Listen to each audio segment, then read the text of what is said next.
Pakinggan nyo ha.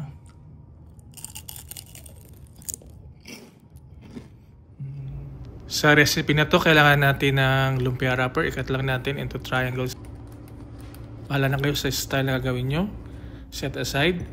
Kailangan natin ng brown sugar. And then crushed peanuts. Yan. Haluin lang natin siya hanggang mag-combined. And set aside.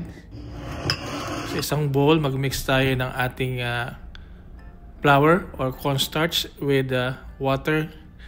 Ito yung gagamitin nating pangdikit para hindi bumuka yung ating iro-roll. Ayan, halo lang. Then set aside na natin.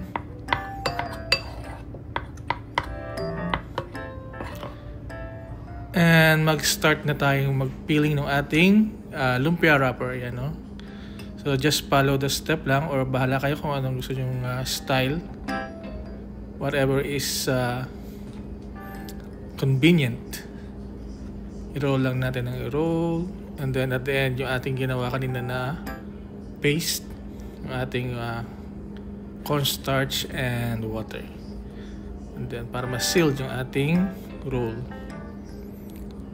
Gawin lang natin hanggang sa maubos natin lahat yung ating mixture at yung ating wrapper. Pag na-roll na natin lahat yung ating mixture at yung ating wrapper, pwede na tayo magprito, medium heat para hindi agad masunog. Yan.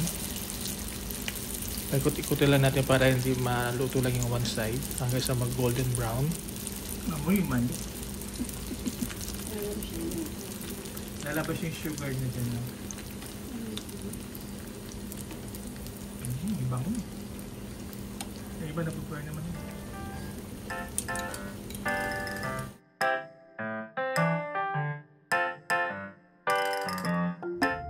So, done na yung ating... Hindi ko lang kung ano tatawag dito. Pero naman, pakinggan nyo ha.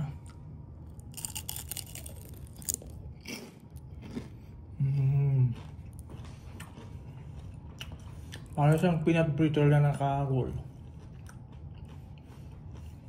Or you can just use the brown sugar.